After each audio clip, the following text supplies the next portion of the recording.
Bonjour, heureux de vous accueillir pour une nouvelle séance du séminaire de la chaire Migration et Société. Il s'agit des séances qui consistent à mobiliser les chercheurs de l'Institut des migrations, qui est à son siège et également au Collège de France, qui est un institut coordonné par le CNRS et qui implique toute une série d'institutions. 5 départements se partagent cet institut et aujourd'hui, c'est une collaboration entre le département santé et le département des dynamiques économiques, démographiques, etc. Donc, c'est interdépartemental. Enfin, bon, ça, c'est notre cuisine interne. Je suis très heureux de pouvoir accueillir successivement deux jeunes chercheurs du Centre d'économie de la Sorbonne, qui est un des grands centres d'économie en France, Laetitia Duval, qui est maître de conférence à l'Université de Paris 1, Jocelyn Tuiliez, qui lui est au CNRS, mais qui travaille également au Centre d'économie de la Sorbonne. Et quelques mots sur leurs travaux. Laetitia Duval a beaucoup travaillé notamment sur les remises des migrants, sur les transferts des migrants dans plusieurs pays. Elle a à son actif déjà une belle série de publications. Jocelyn, lui, est un des grands spécialistes de l'économie du paludisme, l'économie, la malaria, qui est le nom anglais du paludisme. Et donc, ils ont tous les deux se sont beaucoup intéressés à ce qui se passe dans les pays du Sud. Et nous allons donc commencer par un exposé sur les politiques de santé et l'immigration dans les pays à faible revenu.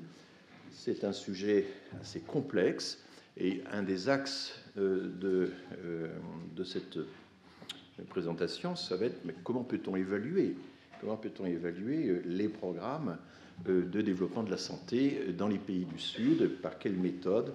C'est une question assez controversée parce que ce n'est pas facile et qu'il y a à la fois des problèmes de méthodologie et des problèmes d'éthique, finalement, que pour accomplir de façon à la fois scientifique et correcte les essais comparatifs sur ces questions.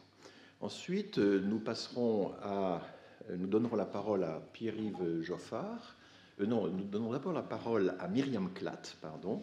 Myriam Klatt est directrice de recherche à l'INED. Elle a été la directrice adjointe de l'INED, l'Institut national d'études démographiques.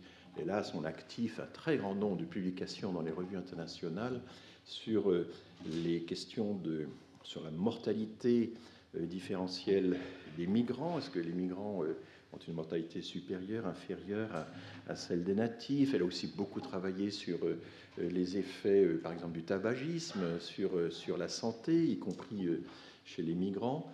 Et donc, elle nous fera une présentation un peu générale de cette affaire très compliquée qu'est la santé des migrants. Parce que vous verrez que les trois contributeurs y font allusion. Il y a eu récemment une publication dans la prestigieuse revue médicale de recherche médicale, le Lancet, une grande expertise collective, c'est-à-dire une analyse systématique de toutes les publications, un peu sélective, et ça vous le direz, sur, au fond, que sait-on finalement de l'état de santé des migrants, et qui en gros conclut au fait que, évidemment, mais c'est une chose bien connue de longue date et dont vous parlerez, les migrants sont en meilleure santé que les natifs, en règle générale. Mais les choses se compliquent. Effectivement, quand on est malade, on migre moins, donc ça peut expliquer une partie de la sélection. Les choses peuvent ensuite se dégrader à cause des conditions de vie qui sont faites aux migrants. Et là, évidemment, si on inclut, par exemple, les demandeurs d'asile ou si on ne les inclut pas, évidemment, les résultats changent. C'est ce que vous allez examiner. Et puis, en fin de vie, une partie des migrants préfèrent mourir chez eux. Il y a des migrations de fin de vie. Il y a même des migrations posthumes, parce que les corps peuvent être rapatriés dans les pays d'origine. Il y a toute une industrie à ce sujet. Et donc, du coup, si évidemment vous retournez mourir chez vous alors que vous êtes malade, eh bien ça diminue votre mortalité sur place telle qu'elle est mesurée dans le territoire du pays de destination. Ce n'est là qu'un exemple des multiples biais qui affectent la mortalité et la morbidité des migrants comparée à celle des natifs. Et donc Myriam va vous faire vraiment un point très actualisé sur tout ce que l'on sait et peut-être aussi qu'on ne sait pas encore et qu'on aimerait savoir sur cette question.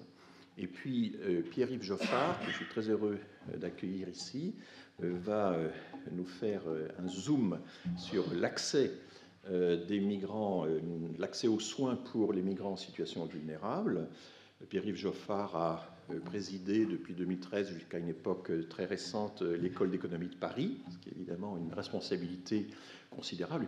L'économie de Paris est extrêmement connue dans le monde entier pour ses performances en termes de publication et pour la qualité de ses étudiants.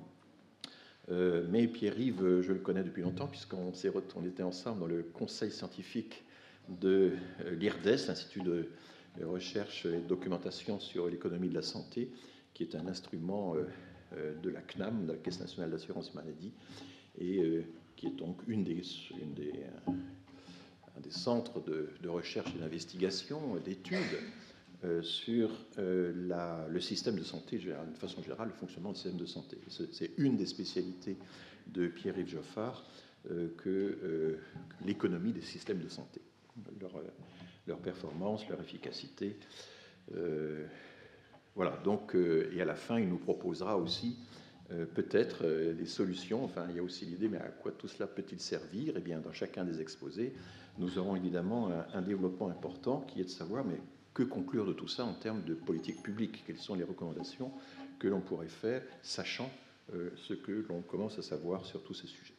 Donc, je vais tout de suite donner la parole à je ne sais pas dans quel ordre vous parlez, c'est d'abord Laetitia Duval qui va prendre la parole, suivie de Jocelyn Tuliez, et ensuite les deux autres communications. À vous de jouer.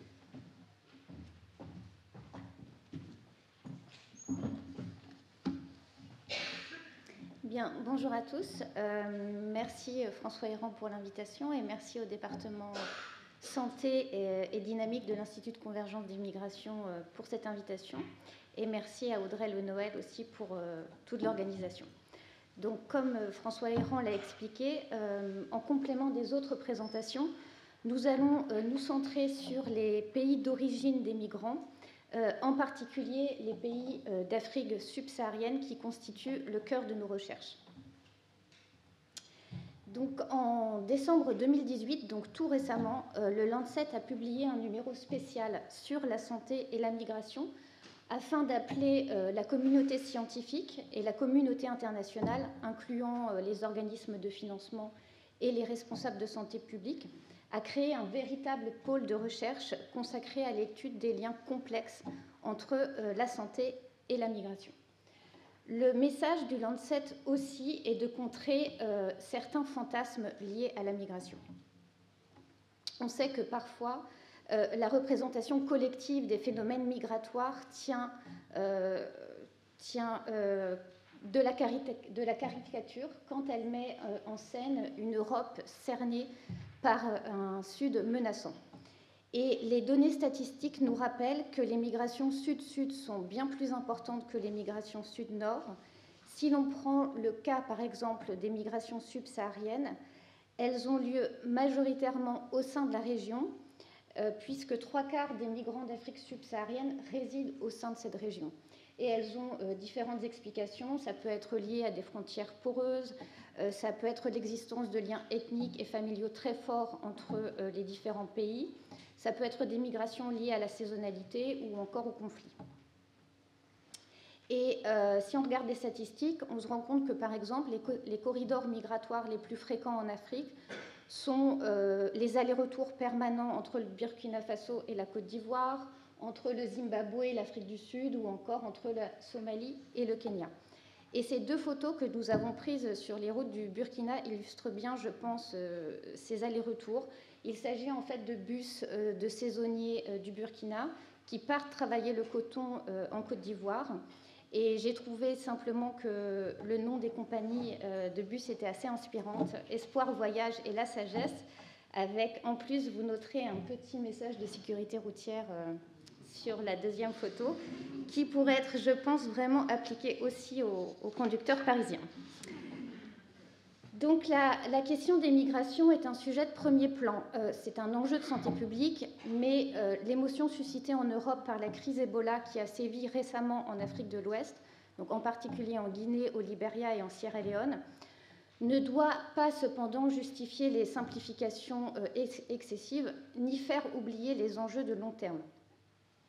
Le risque que le virus Ebola, par exemple, se propage en Europe est infime, et la contamination se fait le plus souvent parmi les proches lors des rites funéraires ou par le personnel soignant à la suite de contacts avec du sang, des sécrétions, des personnes infectées, bien plus que via la migration. Et en 2014, le magazine américain Time faisait des combattants de la lutte contre Ebola ses personnalités de l'année, avec à la une ce visage déterminé d'une infirmière du Libéria qui s'appelait Salomé Karoua, qui symbolisait toutes les luttes menées par les personnels de santé contre l'épidémie dans les pays en développement, avec toutes les conséquences que cela peut avoir pour les pays en développement, notamment les effets de long terme sur ce qui se passe après l'épidémie, notamment la stigmatisation des personnes infectées. Elle est malheureusement décédée depuis, pas à cause d'Ebola. Elle est décédée suite à sa grossesse parce qu'elle a été stigmatisée en tant que malade d'Ebola. Et j'ai pris cet exemple-là simplement pour rappeler à quel point il y avait une fragilité et de nombreuses failles dans les systèmes de santé publics dans les pays en développement. Dans un tel contexte, on peut donc se demander ce que va nous apporter l'analyse économique sur les liens entre migration, santé et développement. Comme le sujet est vaste et complexe et que le temps est limité, j'ai pris le parti de vous présenter la littérature économique récente sur le sujet. Alors, on sait qu'en économie, les externalités peuvent être positives ou négatives. Autrement dit, les externalités résultant de l'immigration pour les pays d'origine peuvent être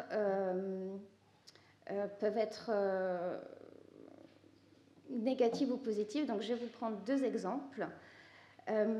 Certains papiers ont étudié, par exemple, les externalités négatives de l'immigration sur la transmission du VIH. Et ils ont rappelé à quel point les migrants constituaient une population à risque et étaient vulnérables, car ils ne disposaient que d'un accès limité à la prévention, aux tests de diagnostic ou encore aux services thérapeutiques. Et l'afflux massif de réfugiés peut aussi accroître, on le sait, le risque de réintroduction de flambées localisées de maladies à transmission vectorielle.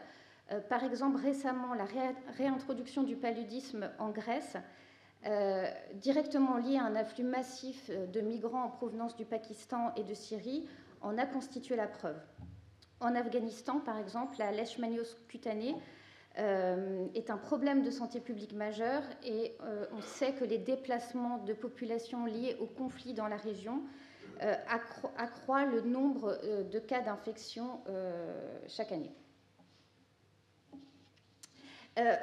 Les externalités peuvent être aussi positives et un certain nombre de publications récentes a découvert l'existence de retombées positives associées à la présence de réseaux de diaspora dans les pays d'accueil.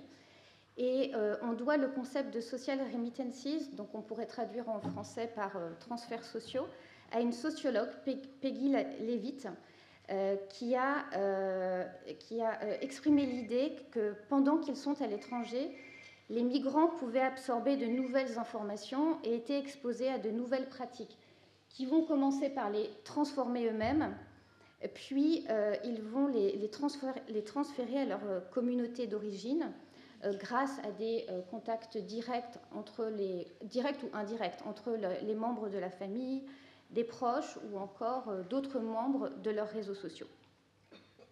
Et ce concept de social remittances, de transferts sociaux, a depuis inspiré de nombreuses études en économie dans des domaines tels que la promotion de l'égalité des genres, par exemple, la formation des attitudes politiques ou encore les comportements de fertilité.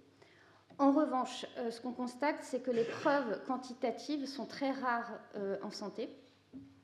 Un papier a notamment montré, à l'aide d'une enquête menée auprès des ménages mexicains, que les enfants de migrants avaient des taux de mortalité inférieurs et que les mères de ces enfants qui avaient migré aux États-Unis avaient de meilleures connaissances de santé en termes de planification familiale, par exemple, de contraception ou encore d'allaitement.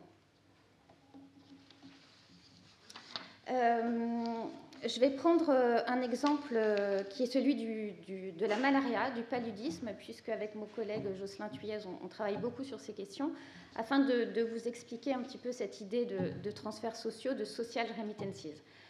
Alors juste peut-être pour rappel, le paludisme, c'est la maladie parasitaire la plus répandue dans le monde et c'est aussi une des plus meurtrières. On sait que l'Afrique subsaharienne supporte une part disproportionnée de la charge du paludisme, puisque près de 90% des décès ont lieu dans cette région. Or, le paludisme, c'est une maladie évitable, qui peut être facilement diagnostiquée et dont on peut guérir. Donc le paludisme, la malaria, c'est bien une maladie qui peut être entièrement prévenue et traitée. Et la question qu'on pourrait se poser alors, c'est comment les réseaux de diaspora pourraient contribuer à la diffusion de connaissances de santé des pays d'accueil vers les pays d'origine. Alors, on pourrait essayer de quantifier ce type de variables, puisque en matière de prévention, par exemple, on pourrait regarder l'usage de moustiquaires imprégnés d'insecticides. En termes de diagnostic, on pourrait regarder qui parvient à faire le test de diagnostic rapide ou la goutte épaisse. En termes de traitement et de prévention, on pourrait essayer de regarder, il y a beaucoup d'études en ce moment, ce qui se passe pour la chimioprévention concernant les enfants de moins de 5 ans ou encore le traitement intermittent préventif pour les femmes enceintes, notamment qui résident dans des zones extrêmement rurales. Et à la lumière de ces récentes preuves empiriques, le rôle de la migration et des réseaux de diaspora pourrait aussi être considéré comme un générateur potentiel significatif de gains de connaissances et pas simplement être vu comme une menace. Mais pour y parvenir, il faudrait mettre en place, et c'est un petit peu l'objet aussi de l'Institut des migrations, mettre en place de nouvelles méthodes de recherche. Il faudrait parvenir à fédérer les différentes disciplines pour que les économistes puissent travailler avec des épidémiologistes, pour qu'on puisse travailler avec des anthropologues, des sociologues, des démographes sur ces questions-là. Et je vais passer la parole maintenant à mon collègue Jocelyn Thuilliez qui va vous expliquer les différentes difficultés méthodologiques auxquelles on pourrait être confronté.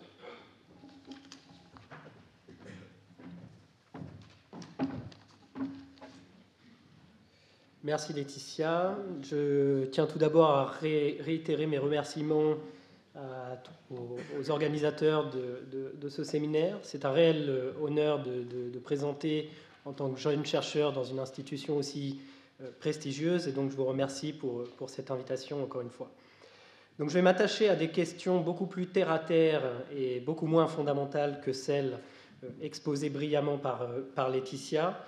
Et il y a effectivement plusieurs questions auxquelles, en tant qu'économistes, nous pourrions avoir envie de répondre. Nous pourrions avoir envie de savoir quels sont les effets de la migration sur la santé, par exemple. Nous pourrions avoir envie de savoir quels sont les effets de la santé sur les migrations, à l'inverse. Nous pourrions également avoir envie de savoir quels sont les effets des politiques de santé ou de migration sur la migration ou sur la santé. Et enfin, quelle est la place pour les choix des décideurs? Quelle est la place pour les comportements individuels dans ce débat? Donc focalisons-nous en tant que prétexte sur la première question. Je ne rentrerai pas ici dans un débat sur la définition de la causalité à la manière de philosophes tels que Kant, par exemple, sur des questions de causalité et d'épistémologie. Mais la question de l'évaluation est une question difficile. Elle n'est pas simple et il est difficile d'estimer les effets des migrations sur la santé. Donc en tant qu'empiriste, il pourrait être tentant de randomiser directement la migration. Qu'est-ce qu'on entend par randomiser? Allouer aléatoirement à un groupe, si vous prenez le tableau et l'illustration ci-contre d'individus hackés, il pourrait être tentant d'allouer de façon aléatoire avec une pièce une partie de ces individus à rester à quai et l'autre partie à prendre le large et donc à quitter leur territoire de résidence. Alors vous comprenez bien évidemment qu'on pourrait suivre ces populations et qu'en moyenne elles seraient équilibrées et qu'il serait très facile de les suivre au cours du temps et de comparer leur santé au cours du temps et de voir en quelque sorte si les individus qui restent à quai ont une santé meilleure ou plus détériorée que les individus qui prennent le large. Bien évidemment, vous comprendrez que c'est impossible, principalement pour des raisons éthiques. Cela nous rappellerait des événements douloureux de l'histoire de l'humanité, tels que l'esclavage, les déportations. Et pour des questions principalement éthiques, cela serait de la migration forcée. Peut-être que certains individus sont simplement là pour accompagner des personnes qui partent et n'ont pas envie de partir.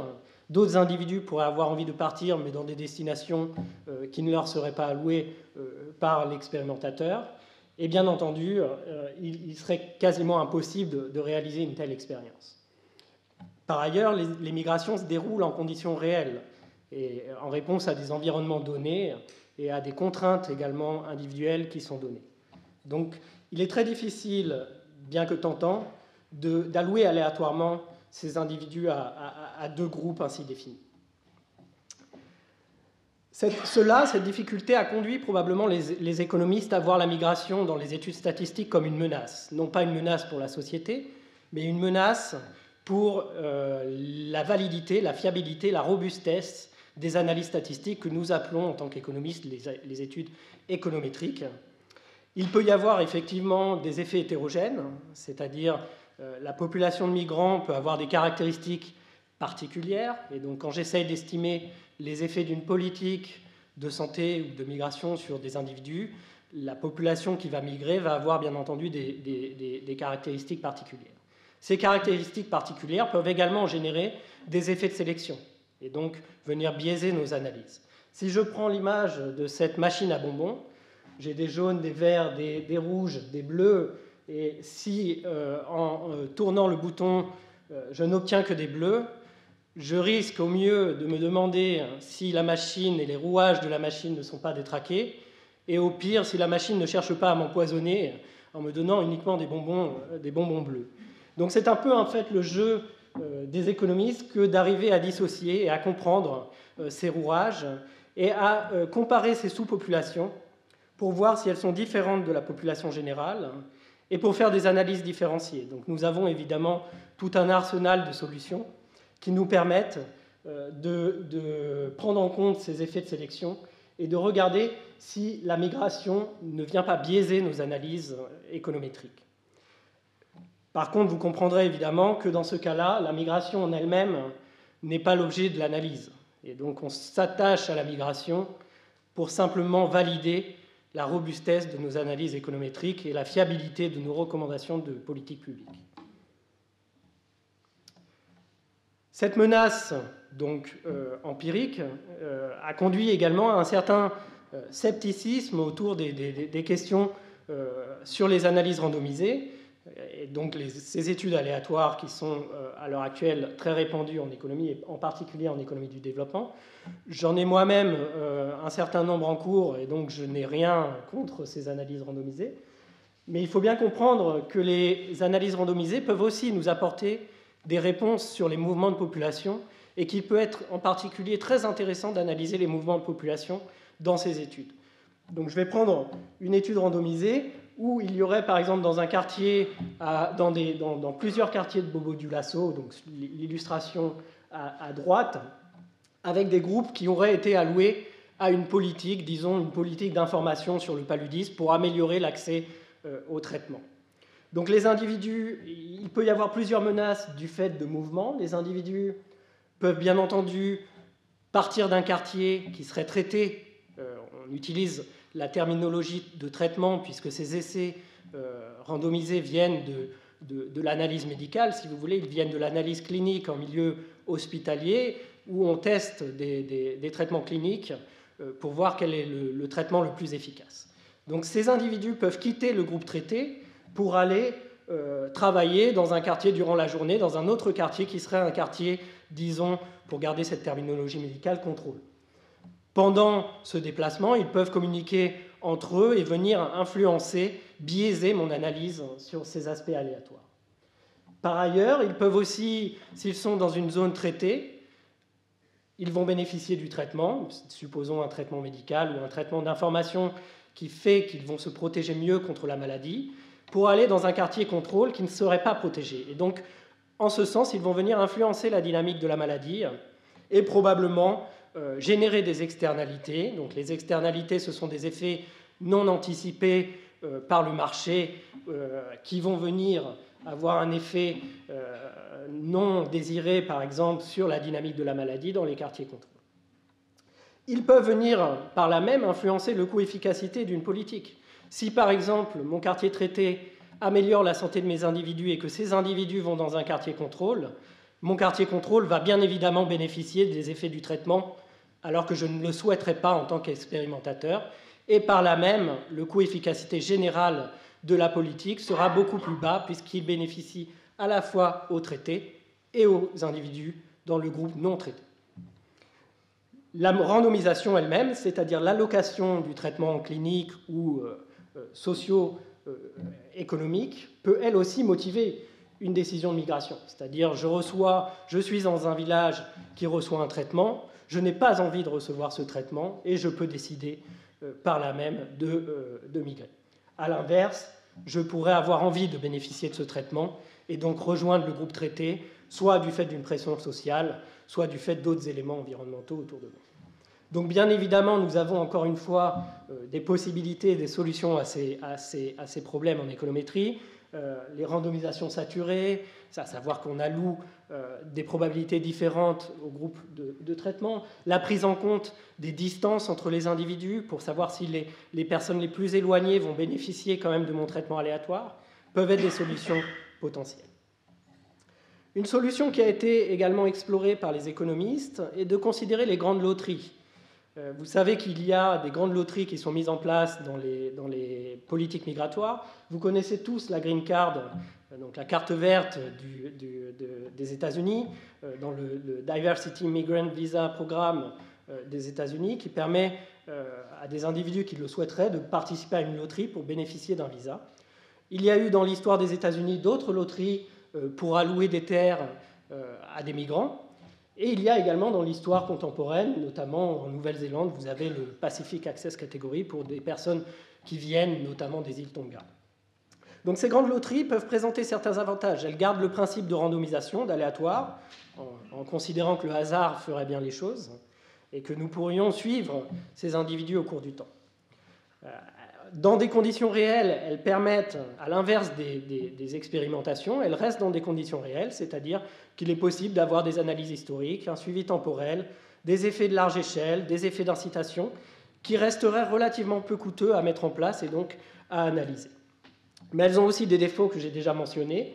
L'effet de sélection, ce sont des populations particulières qui vont vouloir bénéficier de la Green Card, et la population de référence, notamment la population qui ne va pas postuler à ces programmes aléatoires, risque peut-être d'être perdue au cours du suivi, et il est très difficile de la suivre, alors qu'il peut être peut-être plus facile de suivre la population qui va bénéficier d'un visa au cours du temps.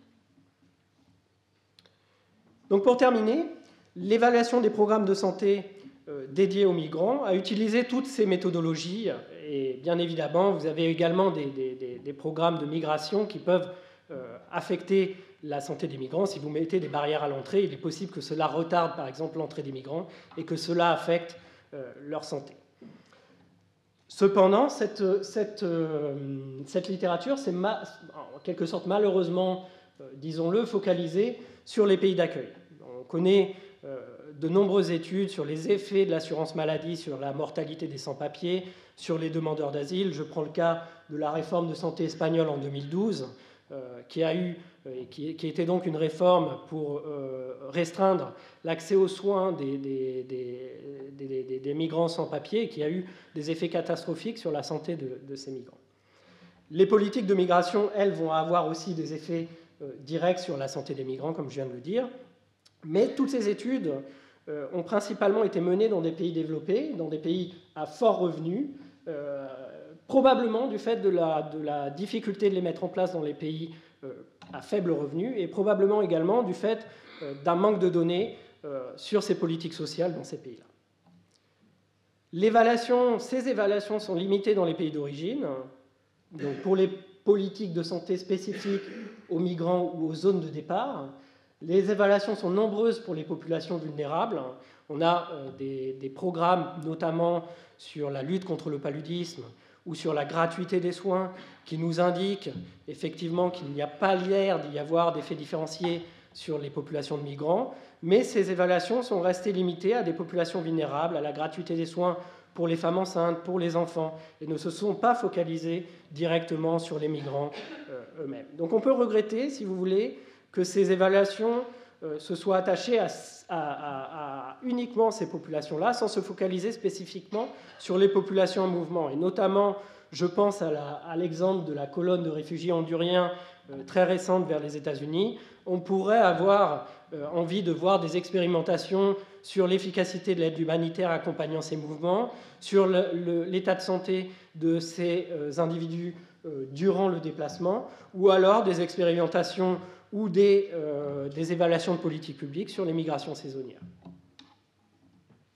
Donc en conclusion, pour reprendre les commentaires et l'analyse de Laetitia, la nouvelle économie de la migration nous donne un éclairage optimiste et raisonné sur les migrations et essaye de contrer les mythes d'une migration qui serait vectrice de maladies ou vectrice de problèmes économiques.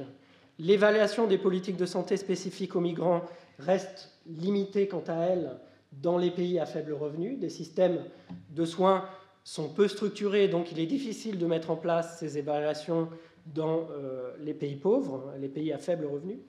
La difficulté également de suivre ces populations en mouvement peut être soulignée dans ce contexte précis.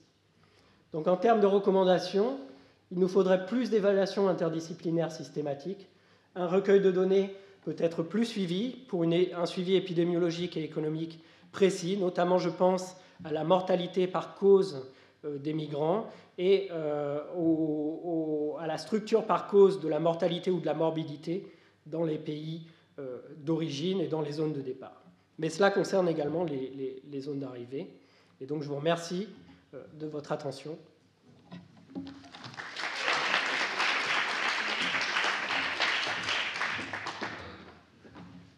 Bien, vous avez mesuré tout de suite la complexité technique quand même de ces approches. C'était pas simple de présenter ça. Je trouvais que l'enchaînement de vos deux exposés était parfait pour ça. Nous allons maintenant sur le même sujet, au fond, mais plutôt du point de vue des pays d'accueil, des pays hôtes, voir ce que va nous dire Myriam Klatt, qui est donc démographe, fondamentalement, sociodémographe, mais aussi intéressé par l'épidémiologie sociale.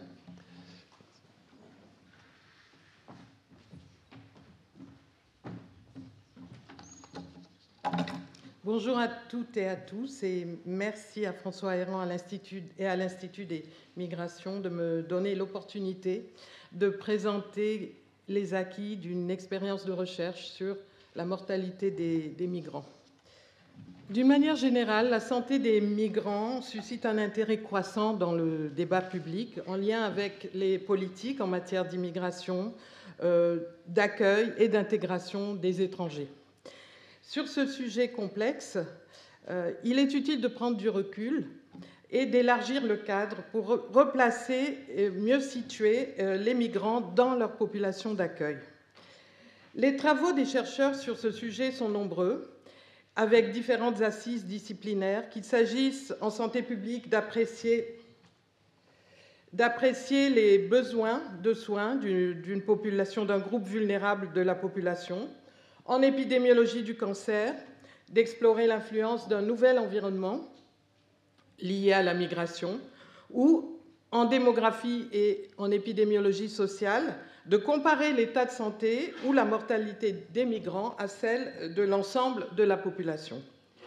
Je commencerai cet exposé par un bilan rapide des connaissances sur la mortalité des migrants à travers le monde, puis j'esquisserai un cadre de réflexion avec une revue rapide des théories dominantes, des hypothèses, de quelques concepts dans le champ, et je présenterai pour terminer les résultats d'une étude récente menée en France à l'aide des données de la Caisse nationale d'assurance vieillesse sur la mortalité des immigrés à l'âge de la retraite.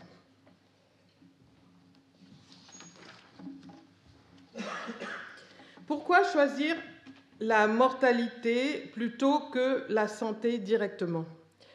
Pour plusieurs raisons, en fait. Il s'agit d'un indicateur global qui reflète en grande partie, mais imparfaitement, l'état de santé, et qui permet donc de l'apprécier de manière objective et synthétique. De plus, les études de mortalité des migrants, mortalité différentielle des migrants à travers le monde, ont fourni des résultats très convergents, alors situant le niveau de mortalité des immigrés par rapport à celle de l'ensemble de la population d'accueil. À l'opposé des études sur l'état de santé, qui, tout en étant certainement très riches et informatives, ont apporté des résultats assez divers, suivant les indicateurs et qui sont aussi basés sur des données déclaratives, ce qui pose un certain nombre de problèmes. Faire la synthèse des études sur la mortalité des migrants est toutefois un exercice difficile. Elles sont très hétérogènes de par leur méthodologie. Certaines sont menées sur l'ensemble de la population, d'autres auprès de sous-populations spécifiques. Elles rassemblent parfois de gros échantillons, mais pas toujours, ce qui pose des problèmes statistiques. On a aussi une grande diversité de pays d'accueil et de migrants de différentes origines géographiques. Alors, comment dégager une vue d'ensemble et de ces travaux avec un résumé chiffré? Je me suis appuyée, en fait, sur une publication tout à fait récente. Laetitia Duval l'a cité, Jocelyn aussi. C'est un groupe de travail qui a été constitué par la revue The Lancet, qui est une revue scientifique médicale de premier plan. L'objectif du groupe constitué l'an dernier était de fournir à la fois au public et au monde politique des éléments solides et une vision le plus objective possible, assise sur la base des études publiées dans la littérature scientifique. C'est l'approche dénommée evidence-based. Le groupe a procédé à une analyse approfondie des études de la mortalité en vue de sélectionner les plus robustes, les plus solides, et a combiné les estimations issues de ces études à l'aide de la méthode de la méta-analyse pour en tirer une conclusion globale. Le résultat de ce travail est tout récent. Il a été publié dans la revue The Lancet en décembre dernier. Et les chiffres vous donnent une idée de l'envergure des données sélectionnées couvrant plus de 15 millions de migrants à travers le monde. La conclusion, François Héran l'a mentionné, je pense, de cette méta-analyse est surprenante dans la mesure où il apparaît que les migrants auraient un niveau de mortalité plus faible que celui de leur population d'accueil, estimé globalement à environ 70% de la mortalité de la population d'accueil. Alors, ce résultat est surprenant et inattendu parce qu'il contredit toutes les attentes en matière de population vulnérable et au regard des connaissances sur les déterminants sociaux de la santé. Si les populations immigrées sont très diverses, certains immigrés sont très instruits, d'autres beaucoup moins, une description très fine de leur profil socio-économique en France a été faite dans le cadre de l'enquête Trajectoire et Origine, conduite par l'INED et l'INSEE en 2008-2009. Ce qui en ressort, c'est que globalement, les populations immigrées sont plus nombreuses à être exposées à des situations de précarité économique, de pénibilité professionnelle, qui sont, on le sait, associés à des risques pour la santé qui devraient logiquement conduire à une mortalité plus élevée relativement à l'ensemble de la population. En réalité, et c'est assez mal connu en dehors des cercles académiques, Ce constat de la sous-mortalité des migrants, dénommé Migrant Mortality Advantage dans la littérature anglo-saxonne, a été fait depuis plusieurs décennies dans tous les grands pays d'immigration. Il a même été formalisé dans la littérature épidémiologique par l'expression « Healthy Migrant Effect ». Toutefois, et c'est important de le souligner, le groupe d'experts apporte des réserves, des nuances par rapport à ce tableau positif.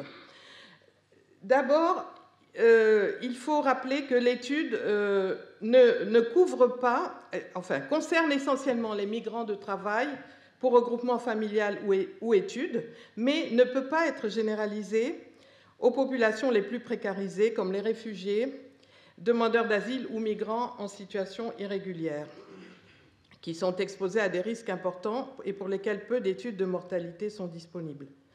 Pas plus qu'ils ne peuvent être étendus aux pays à revenus moyens ou faibles, qui pourtant représentent la destination d'une part très importante des demandeurs d'asile. Et Laetitia l'avait rappelé, en fait, les migrations sont plus nombreuses entre pays du Sud que du Sud vers le Nord. Le groupe d'experts aussi précise que si la mortalité générale est plus basse, ce n'est pas le cas pour toutes les causes de décès. On observe une mortalité plus forte pour deux groupes de causes essentiellement. Il s'agit des décès par maladie infectieuse, essentiellement infection à VIH, tuberculose et hépatite virale, et des décès par causes dénommées externes. Ce sont les accidents, les suicides et les homicides, mais principalement dans le cas des migrants, les homicides. Enfin, on observe pour certains groupes de migrants, pour certaines origines géographiques, une surmortalité pour l'ensemble des causes. À partir de là, sur la base de cette analyse d'ensemble, le groupe conclut que cette synthèse remet en question la représentation dans les médias des migrants comme un fardeau pour les systèmes de santé et met en avant le caractère positif et les atouts de la migration pour les pays d'accueil. C'est la première fois que cette vision est présentée dans une revue scientifique de premier plan avec l'intention d'influencer le débat public et les politiques. Et force est de constater qu'on est face à un véritable changement de paradigme. Pour mieux le situer, pour mieux apprécier ce tournant, je vais esquisser les contours d'un cadre de réflexion sur cette question. En m'appuyant pour le faire sur deux textes, dont un est paru récemment, c'est un rapport sur la santé des réfugiés et des migrants dans la région européenne de l'OMS, paru en 2018, et un article de la littérature scientifique écrit par Morton Beiser, c'est un psychiatre et épidémiologiste canadien connu pour ses travaux sur l'immigration. À partir des notions évoquées dans ces textes, je vais faire un petit retour en arrière pour évoquer quelques idées fortes, paradigmes et concepts qui ont marqué la vision et les politiques sur la santé des migrants.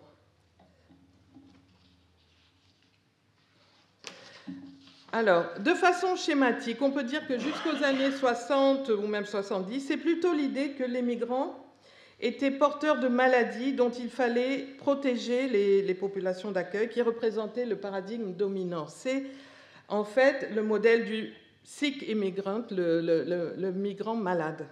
Cette vision est à rapprocher du concept de pathologie d'importation qui est bien décrit dans un article que j'ai retrouvé, qui date des années de 1990, d'un médecin clinicien hospitalier, Denis Méchali, paru dans la Revue européenne des migrations internationales, et dans lequel il explique que certaines affections bactériennes ou parasitaires, comme la bilharziose, relèvent clairement de cette notion de pathologie d'importation du fait des zones d'endémie, mais que pour d'autres maladies affectant les migrants, l'identité épidémiologique est incertaine.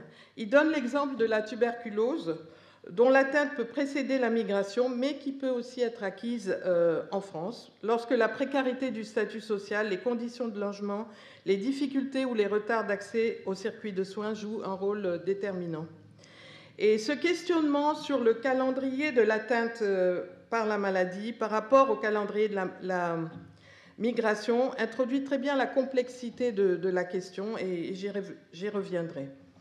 Au cours des dernières décennies, à partir des années 80 en gros, avec l'accumulation d'études épidémiologiques et démographiques à grande échelle en population et leur convergence dans l'observation d'une mortalité différentielle en faveur des immigrés, ce paradigme a progressivement fait place à un paradigme antinomique, en fait, qui est celui du Healthy Migrant Effect, du migrant en bonne santé.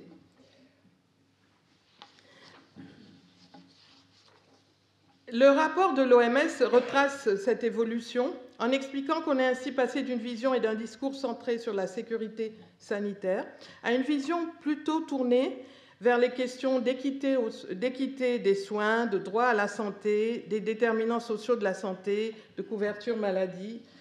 Alors, on peut se demander pourquoi mettre l'accent sur ces aspects alors que l'effet migrant en bonne santé est de plus en plus mis en avant.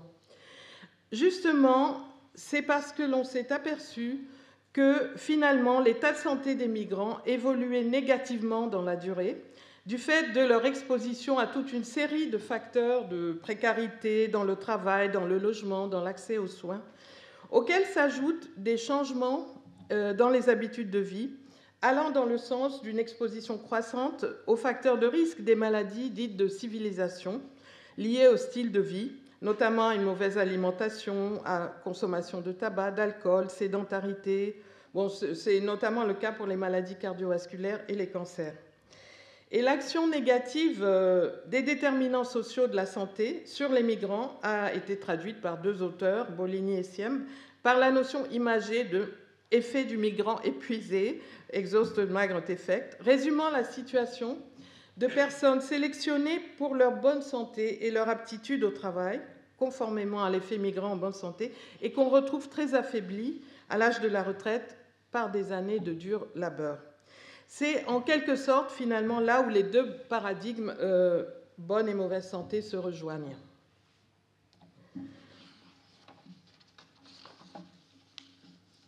Un autre aspect qui est important pour compléter le cadre de réflexion et affiner cette idée d'exposition des migrants aux déterminants sociaux de la santé, c'est qu'en réalité, on s'est aperçu dans les données de mortalité différentielle par cause qu'il y avait des régularités statistiques pour certains groupes avec une mortalité accrue pour des causes très particulières, en dépit de leur sous-mortalité pour l'ensemble des causes.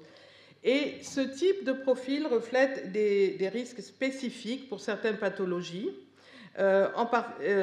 sous l'effet d'une interaction entre un nouvel environnement et des prédispositions des migrants ou des expositions passées datant d'avant la migration. Des exemples ont été donnés pour illustrer ce processus. Par exemple, un exemple de réactivation possible d'une infection tuberculeuse latente dans des situations de logement précaire, des facteurs de prédisposition pour les maladies cardiovasculaires dans certains groupes, pour l'obésité et le diabète dans d'autres groupes. Cette notion d'effet interactif est présentée dans l'article de Morton-Bézère comme un troisième paradigme, et son intérêt est qu'elle propose une vision beaucoup moins schématique et plus riche que les deux paradigmes dominants, en théorisant la complexité des mécanismes en jeu avec une vision biographique des expositions et parfois la mise en avant de facteurs même relevant de la génétique des populations.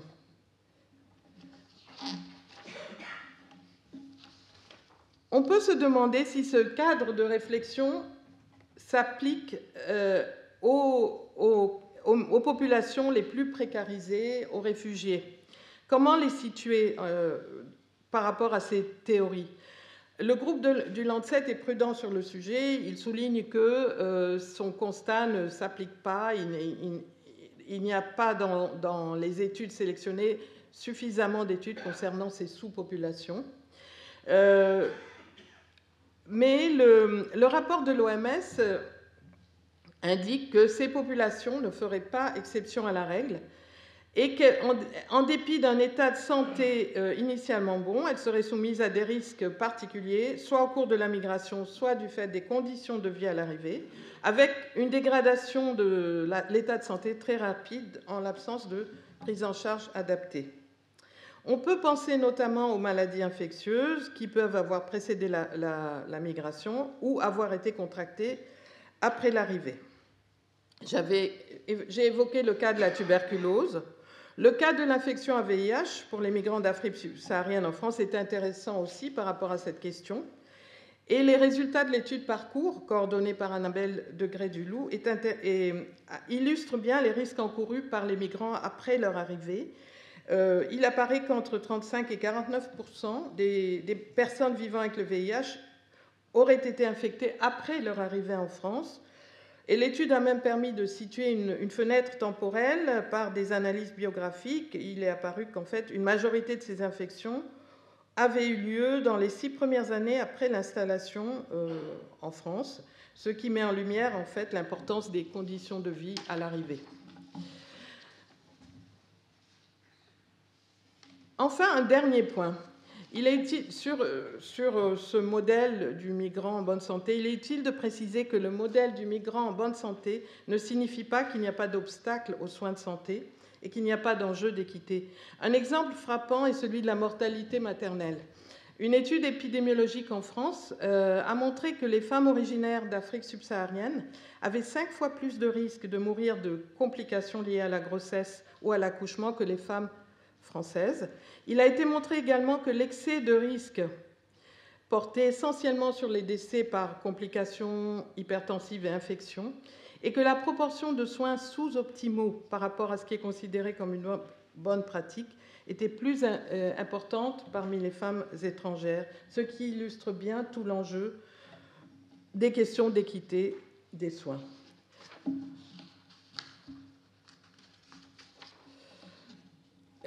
Finalement, ces concepts que j'ai présentés ont été construits sur la base d'un constat, celui d'une mortalité différentielle favorable aux migrants, mais ils sont descriptifs et il y manque une dimension explicative. Si les migrants ont une mortalité plus basse, comment l'expliquer ? Je vais maintenant exposer les hypothèses explicatives élaborées par les chercheurs dans la littérature démographique et socio-épidémiologique pour justifier le résultat paradoxal des études en population. Plusieurs éléments de nature différente ont été proposés dans la littérature. Le premier est la sélection à l'entrée, on en a déjà parlé, c'est l'hypothèse explicative majeure. Quels sont les processus en jeu ? Il y a d'abord une sorte d'auto-sélection. Un projet d'émigration n'est pas entrepris quand on a des soucis, des troubles de santé. Et ce sont souvent les individus les plus vigoureux, les plus robustes du pays d'émigration qui se portent candidats à l'aventure. Il y a un deuxième niveau aussi de sélection, c'est le filtre des procédures d'immigration. Et certains pays, effectivement, la plupart des pays organisent un examen médical et, dans certains cas, la délivrance du titre de séjour est subordonnée au résultat de cet examen. Un autre registre... Alors voilà, ça c'est la première explication. C'est la plus convaincante et elle est considérée comme indiscutable. Mais il y en a d'autres. Un autre registre d'explication concerne le rôle des facteurs culturels et notamment celui des habitudes de vie. Selon cette hypothèse, les immigrés auraient à l'arrivée dans le pays d'accueil des habitudes de vie plus favorables à la santé. On peut penser, pour illustrer cette hypothèse, à la faible consommation d'alcool des migrants d'Afrique du Nord. Un autre comportement qui est un déterminant majeur de la mortalité est la consommation de tabac. Une étude récente basée sur l'exploitation de données rétrospectives a permis d'établir, par exemple, qu'avant l'arrivée en France, les hommes migrants originaires d'Afrique du Nord et d'Afrique subsaharienne fumaient nettement moins que la population en France de même âge et niveau d'éducation. mais qu'après leur arrivée, ils augmentaient significativement leur consommation, jusqu'à parfois dépasser celui de la population d'accueil. Ce qui est vrai pour le tabac est vrai aussi pour l'alimentation. On considère qu'à l'arrivée, les migrants ont une alimentation plus équilibrée, plus de fruits et de légumes, moins de produits industrialisés, mais que tout ça évolue et les comportements se rapprochent au fur et à mesure de ceux de la population d'accueil.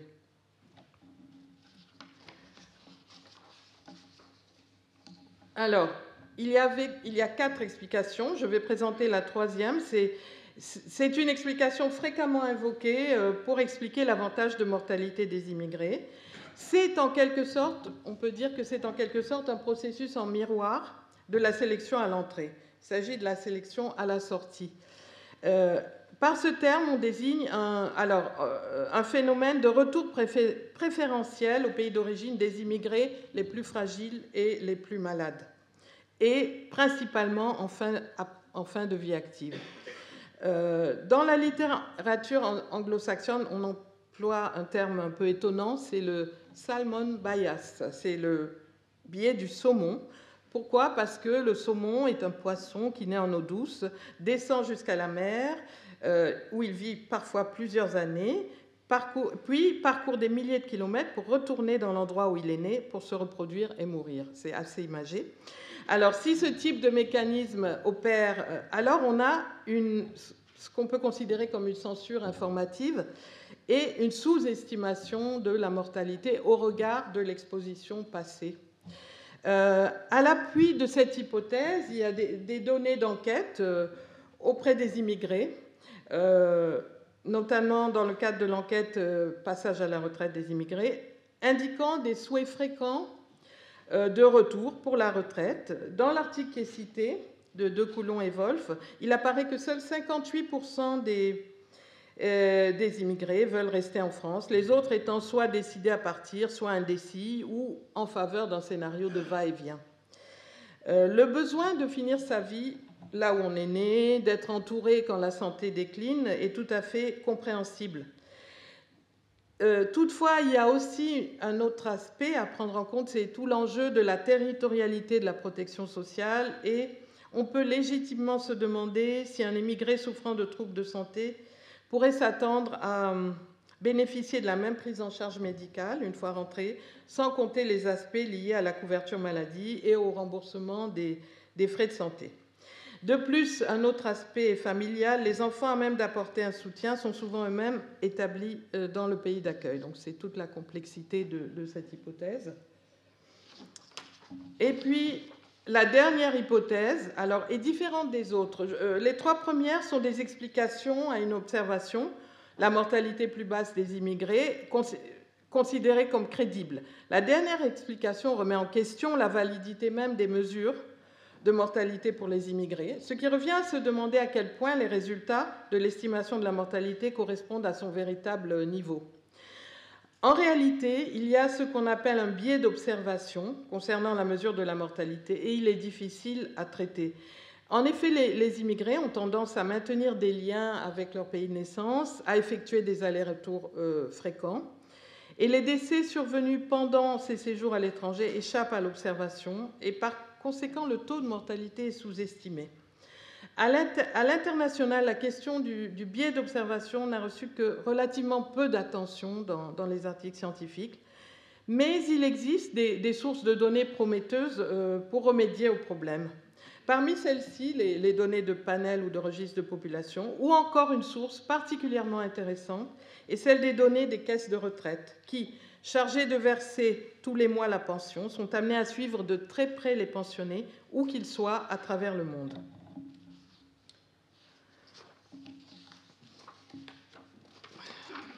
Dans la littérature internationale, une seule étude a évalué de façon directe le biais du saumon en s'appuyant sur ce type de données. C'est une étude qui a été menée aux États-Unis, à l'Université de Pennsylvanie, par Irma Hello et ses collègues. Cette étude a démontré l'existence du biais du saumon, mais avec une amplitude limitée ne permettant pas d'expliquer la sous-mortalité des immigrés. Ah oui, d'accord. Alors, je vais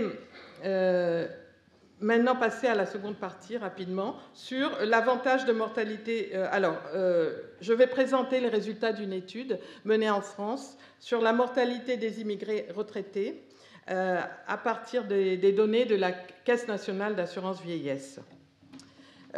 C'est une nouvelle étude donc, qui a été montée en collaboration entre l'Université de Pennsylvanie et l'INED pour tirer parti du suivi de mortalité réalisé par la CNAV pour tous ces pensionnés. C'est Michel Guillot, ici présent, qui est porteur du projet. J'en suis responsable à l'INED. Y participent également Irma Hello et 2 postdoctorants, Mathieu Solignac et Roméo Gantzé. Le projet a été financé par le NIH des États-Unis. Et l'objectif était de confirmer la mortalité différentielle en faveur des nés à l'étranger à partir de données solides et de déterminer si les résultats de mortalité différentielle étaient compatibles avec l'existence du Solomon bias et de déterminer si ce biais pouvait expliquer une éventuelle sous-mortalité des migrants. Alors, les fichiers de la CNAV couvrent, alors je vais rapidement présenter, les fichiers de la CNAV couvrent tous les individus employés du secteur privé au moins une fois dans leur carrière, ce qui est une couverture très large, représentant par exemple 95% des hommes de la cohorte 42. Pour notre projet, la CNAV a constitué un échantillon aléatoire de pensionnés âgés de 65 à 84 ans, en vie fin 2008, avec un suivi de mortalité pour 6 ans, c'est-à-dire jusqu'à fin 2014. Nous avions en tout 36 000 pensionnés de droit direct nés en France et 166 000 nés à l'étranger, avec une surreprésentation des nés à l'étranger pour pouvoir ventiler par pays de naissance. Et nous avons repéré, donc nous disposions du pays de naissance et un point sur la procédure de suivi de la mortalité par la CNAV. En fait, tous les pensionnés nés à l'étranger doivent envoyer chaque année un certificat d'existence pour pouvoir continuer à percevoir leur pension, ce qui permet de repérer les décès de façon directe, enfin plus ou moins directe, parce que nous avons dû, en fait, bon, je crois qu'il ne me reste plus beaucoup de temps, donc bon, je vais aller directement aux résultats. Alors, voilà en fait la proportion de pensionnés nés à l'étranger, résidant à l'étranger par pays de naissance en fait. Et on voit que d'une manière générale, ces proportions sont importantes par rapport à ce qui est connu dans d'autres pays, de l'ordre de... Et elles vont de l'ordre de 23% pour ceux qui sont nés en Tunisie ou au Maroc, à 65% pour ceux nés en Belgique ou en Espagne. Alors, je vais aller à l'essentiel, c'est les résultats de l'analyse de la mortalité différentielle. Nous avons d'abord procédé à l'analyse classique, comparer en France la mortalité des pensionnés nés en France et celle des pensionnés nés à l'étranger. Et on observe effectivement un schéma général de sous-mortalité avec un rapport de risque pour l'ensemble des pensionnés nés à l'étranger de 0,95, très significatif, et avec un avantage particulièrement prononcé pour ceux nés au Maroc, avec 0,88, suivi de ceux nés en Algérie, Portugal, Tunisie. Ces résultats permettent donc de confirmer globalement l'existence de la sous-mortalité des nés à l'étranger à partir des données solides de la CNAV. La question qui se pose après cette étape, c'est y a-t-il un biais de retour des plus fragiles expliquant cette observation d'un avantage de mortalité? Et s'il existe, ce biais explique-t-il cette mortalité différentielle? Pour répondre à cette question, nous avons comparé la mortalité des nés à l'étranger restés en France à celle des nés à l'étranger retournés. Et les résultats vont tout à fait dans le sens du biais du saumon, avec une surmortalité des pensionnés retournés dans leur pays de naissance. C'est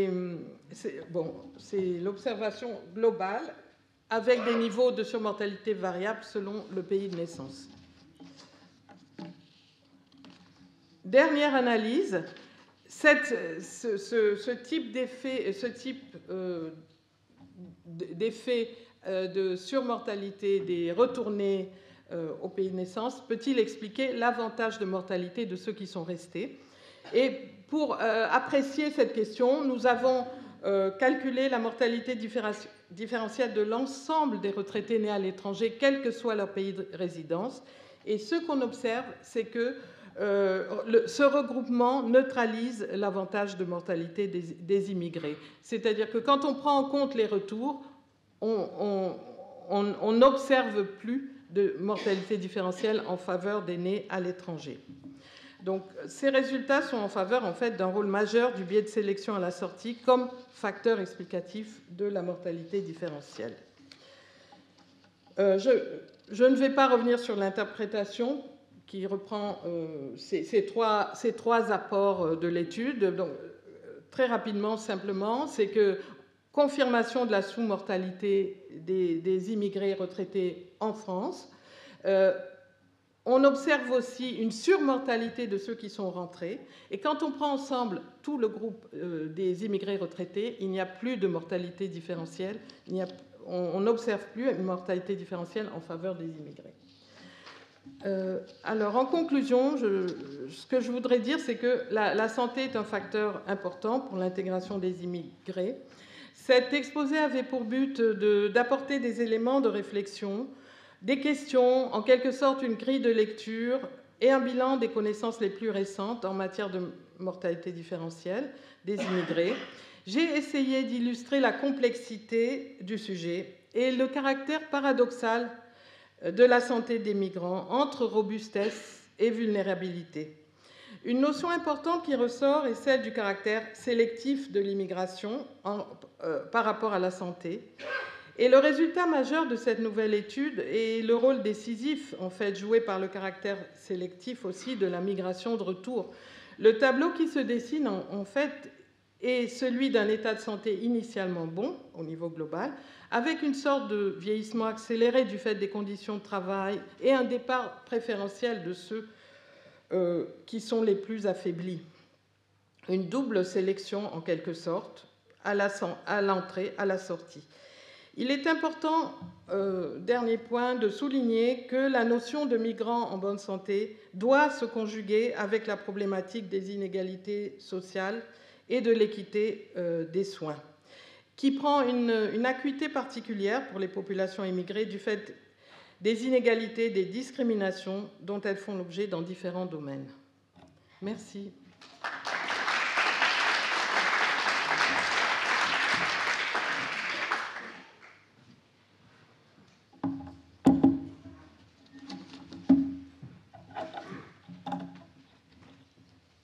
Merci Myriam, c'était une gageure de présenter en si peu de temps l'ensemble des problèmes complexes, et non seulement la théorie générale, les différentes théories en présence, mais en plus une étude récente qui vient étayer de façon très, très précise le fameux biais du saumon dont on a parlé. J'en profite pour saluer Michel Guillot, donc, qui est le co-auteur de cette étude avec Myriam, qui est un chercheur français, un démographe français qui a longtemps travaillé aux États-Unis et qui ensuite est revenu en France, tel le saumon d'ailleurs, et qui a été embauché à l'INED, non pas pour une fin de vie heureuse, mais pour, au contraire, pour une vie de recherche fructueuse. Voilà. Mais on voit en même temps que la migration est sélective. C'est quelque chose sur quoi, évidemment, j'ai beaucoup insisté dans mon cours pour ceux d'entre vous qui le suivent. Et elle est sélective à tous les niveaux. Et au fond, ce que montre cette étude, c'est que la santé, c'est une des dimensions sur lesquelles la migration est sélective, mais elle l'est à tous les niveaux, par autosélection en fonction des caractéristiques des migrants, par sélection parfois tout à fait organisée quand il y a un système de recrutement. Et peut-être qu'on en parlera tout à l'heure, mais comme tu as des cohortes un peu anciennes par définition, puisque c'est des retraités, on a évidemment l'effet tardif de phénomènes massifs du genre le mineur marocain en parfaite santé, le migrant marocain en parfaite santé, mais qui travaille dans les mines, attrape la silicose, les maladies professionnelles entrent en jeu, et ceci peut avoir des décennies plus tard des effets sur la mortalité pour des événements qui sont passés dans les années 60, 70, etc. Donc il y a aussi dans le problème des études de mortalité tous ces effets à long terme qui font qu'une politique, par exemple, ne va pas pouvoir corriger rétrospectivement des choses qui se sont passées, des événements qui se sont passés, évidemment, il y a fort longtemps. Voilà, j'arrête là et j'ai maintenant le plaisir de passer la parole à notre dernier orateur, Pierre-Yves Joffard, donc de l'École d'économie de Paris.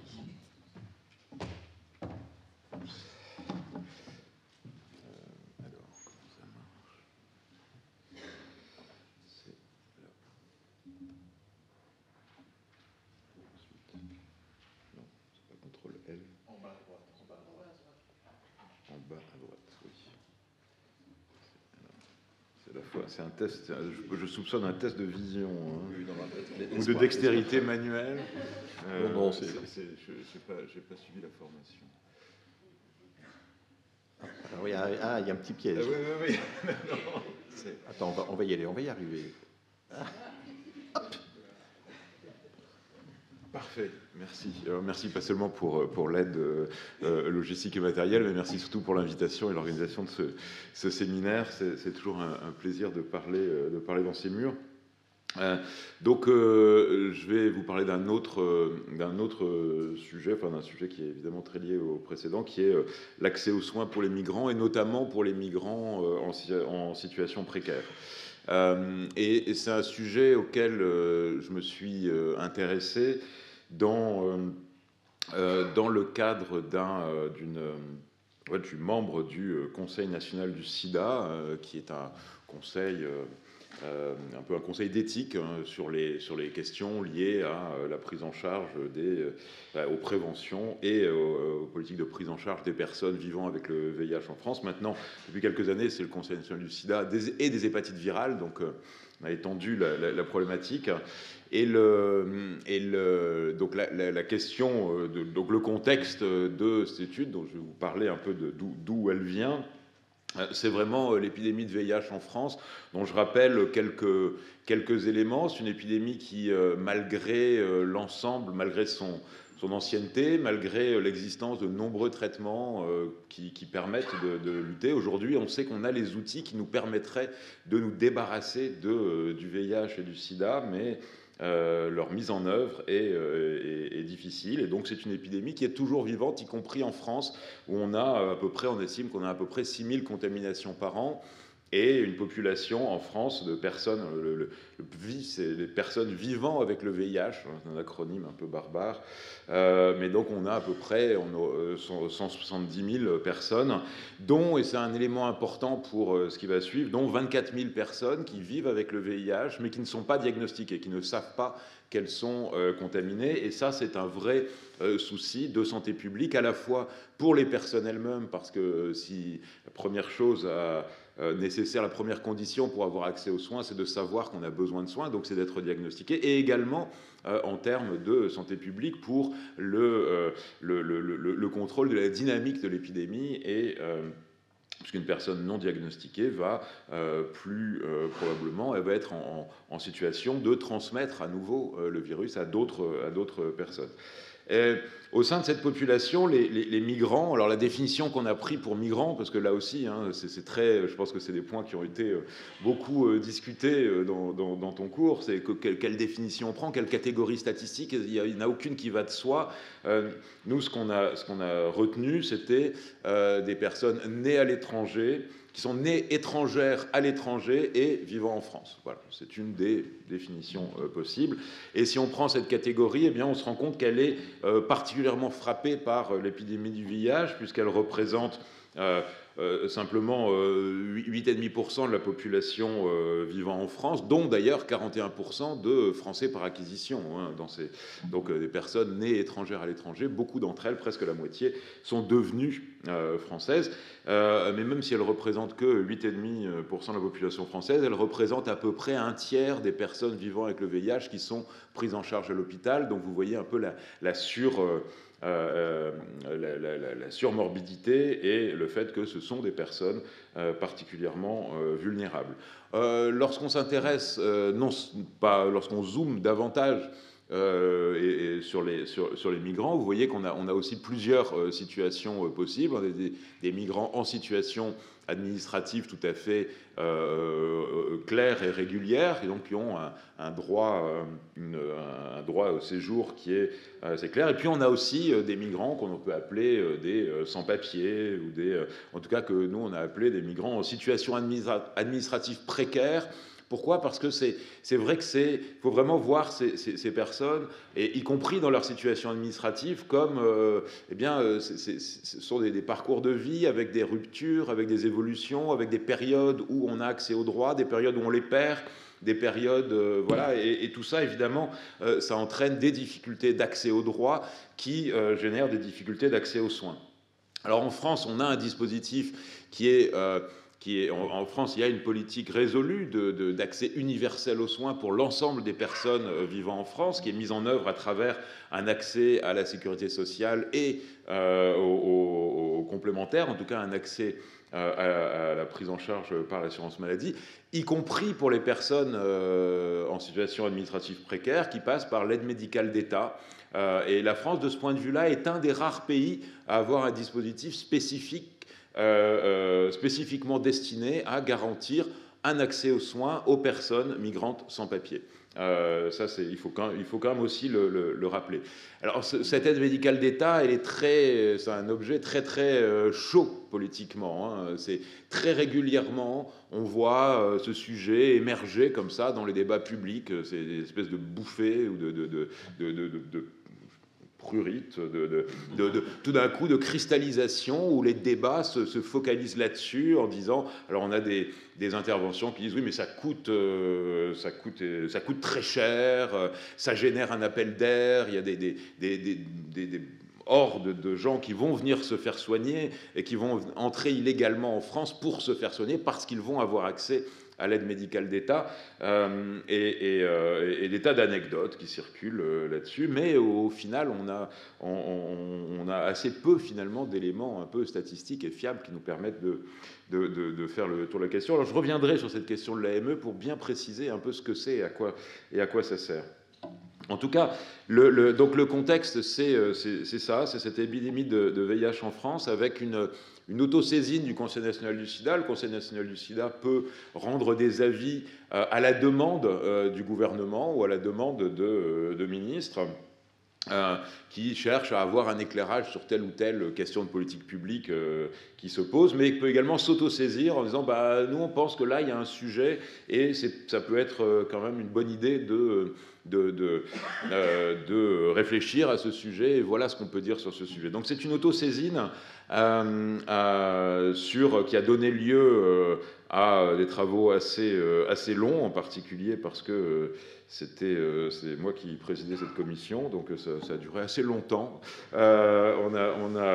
Tellement le sujet était riche et intéressant, mais on a quand même fini par conclure et par émettre un rapport en 2013, avis qui est disponible en ligne sur le site du Conseil national du sida, qui s'intitule « La protection sociale des étrangers vivant avec le VIH en France et l'intérêt de son évolution vers le droit commun ». Vous voyez que j'anticipe un peu sur les conclusions de notre étude. Le point de vue qui a été choisi, c'était un point de vue assez cynique.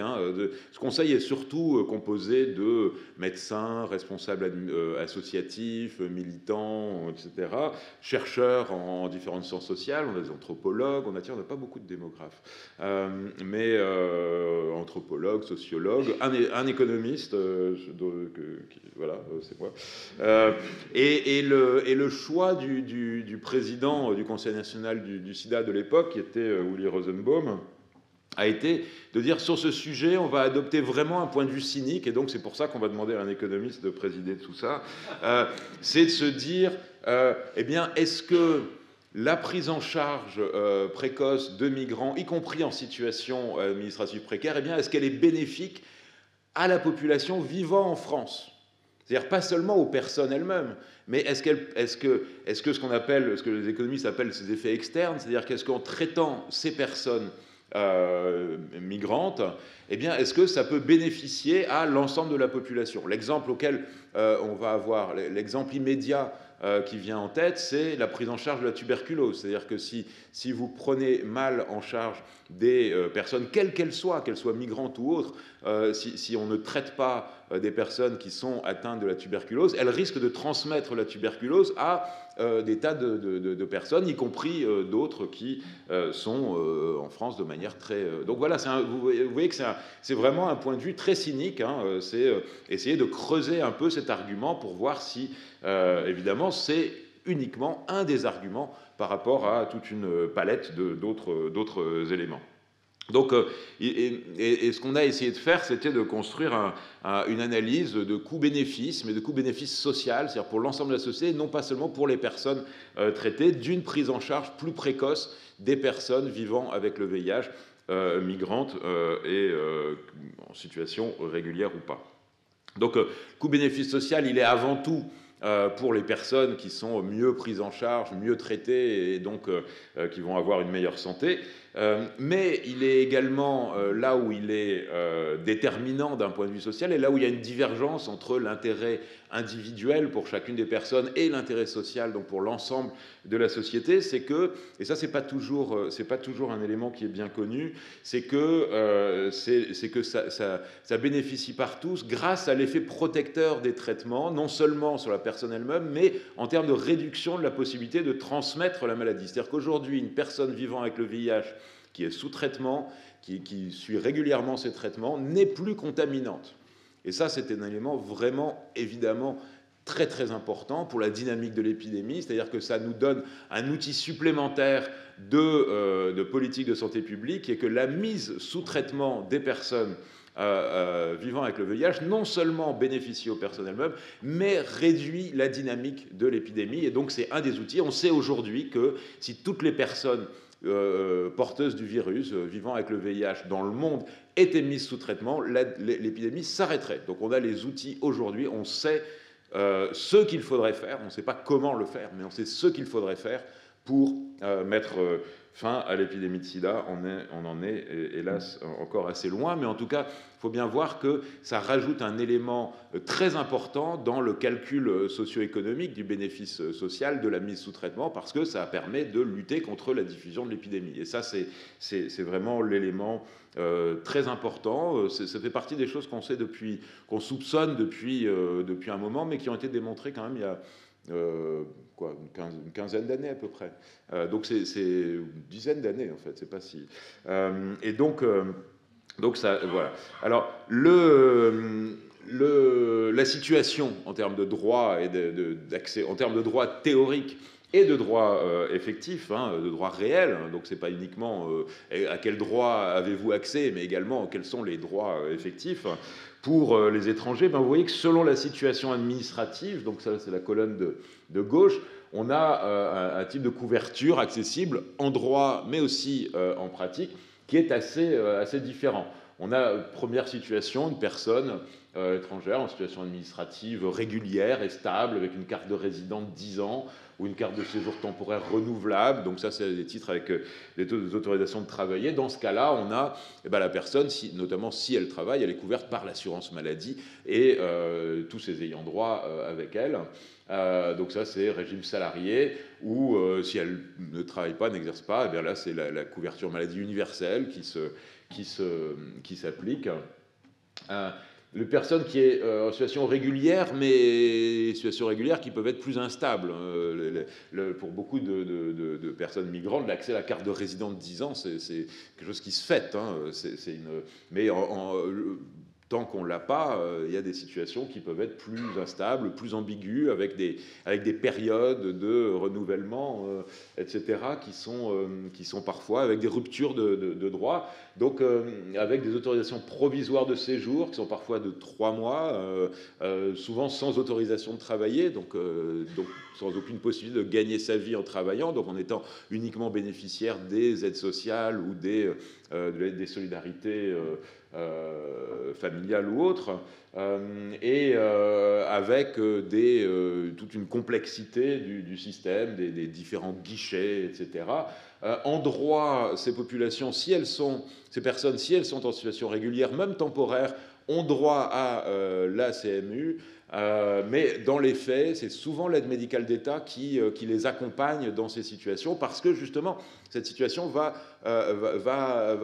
changer assez rapidement, donc, enfin, peut changer.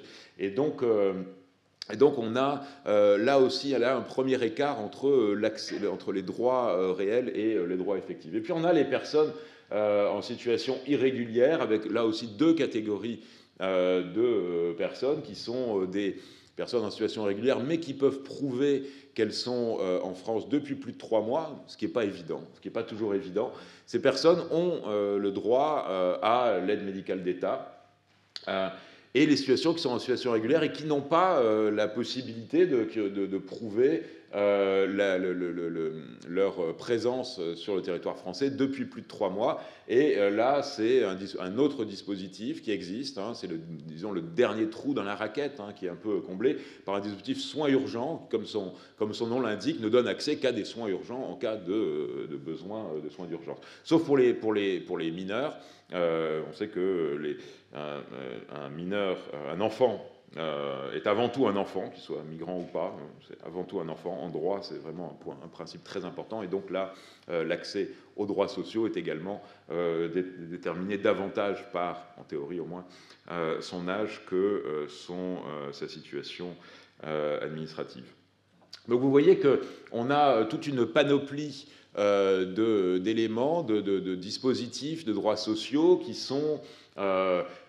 vont du droit commun à des dispositifs spécifiques, voire même très spécifiques, mais lorsque des personnes migrantes, encore une fois, avant d'arriver à une situation régulière stable, eh bien, on a souvent des dynamiques de va-et-vient et de circulation entre ces catégories, entre la régularité, une situation régulière stable, une situation régulière instable, une situation irrégulière, et qu'on est dans cette zone grise d'une personne où pour maintenir son accès aux soins, elle devrait changer de dispositifs de droit, de dispositif social qui la prend en charge. Et ça, parfois, c'est pénalisant. C'est parfois difficile, compliqué, lourd, coûteux. Il peut y avoir et puis, il peut y avoir des déficits aussi d'information. C'est pas toujours facilement connu. Alors, qu'est-ce que ça entraîne en termes de... Qu'est-ce que ça entraîne, ou en tout cas, ça c'est une chose, qu'est-ce que ça entraîne? Je ne suis pas sûr que la causalité puisse être directement démontrée, mais en tout cas, vis-à-vis du VIH, qu'est-ce qu'on sait également sur les différences d'état de santé vis-à-vis de l'épidémie du VIH et les différences de prise en charge? Parce que c'est bien de ça on parle de la prise en charge. Et là, on a un outil important si vous voulez, un outil un petit peu de tableau de bord des politiques de santé publique qui est très très utile, qui est assez simple dans son principe, qui est ce qu'on appelle la cascade des soins.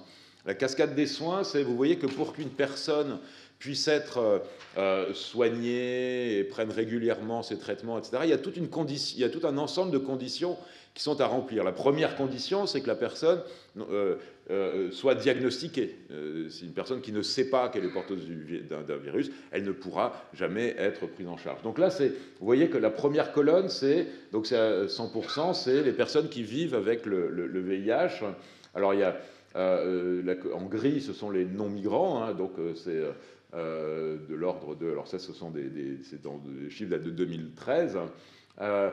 Et en rouge, ce sont les personnes migrantes. Donc on part de 100%, et puis il y a première chute, hein, c'est le premier élément de cette cascade, c'est des personnes qui ne sont pas diagnostiquées, donc qui vivent avec le VIH, mais sans le savoir. Et vous voyez que chez les personnes non migrantes, eh bien, ce taux de chute est déjà assez important, 83%, et chez les personnes migrantes, il est encore plus important, on n'a plus que 72%, donc on a à peu près un gros quart des populations vivant avec le VIH migrantes qui ne sont pas au courant de leur contamination. Ensuite, une fois qu'on est diagnostiqué, il faut aussi être pris en charge, et là on a une deuxième perte, une deuxième chute. Puis ensuite, on a une quatrième colonne qui dit non seulement il faut être pris en charge, c'est-à-dire suivi par être pris en charge et être suivi dans le système de soins, mais est-ce que ces personnes sont bien sous traitement antirétroviral depuis plus de 6 mois, parce que c'est donc avec une observance suffisante, etc. Et là, on a encore une fois une perte. Et vous voyez qu'à chaque étape, on voit que la population migrante est moins bien prise en charge globalement que la population non migrante. Donc là, on a... Pourquoi les raisons peuvent être multiples. Là, vous voyez que cet outil-là, quand je dis qu'il est... il est très utile, c'est-à-dire qu'il permet aussi, en termes de santé publique, de s'interroger à bon, qu'est-ce qu'il faut faire ? Quel est l'élément sur lequel il faut vraiment agir? Parce que là, on perd vraiment beaucoup de gens, etc. Est-ce que, première chose, il faut améliorer le diagnostic. Donc, stratégie de dépistage pour faire en sorte que toutes les personnes vivant avec le VIH le sachent et puissent, parce que c'est une condition nécessaire, ensuite avoir accès aux soins. Donc, comment ça se fait qu'il y a presque 10% des gens diagnostiqués qui ne sont pas pris en charge? Comment ça se fait qu'il y a presque 20% des gens pris en charge qui ne sont pas sous traitement antirétroviral depuis plus de 6 mois? Vous voyez qu'à chaque fois, ça peut être des réponses politiques différentes en termes de santé publique, en termes d'organisation des soins, en termes de prévention. Et ça nous permet ça permet vraiment de réfléchir à comment améliorer les politiques. Mais dans tous les cas, ce que montre ce graphique, c'est une perte de chance, ou en tout cas une moins bonne prise en charge à chaque étape, à chaque échelon de la chaîne.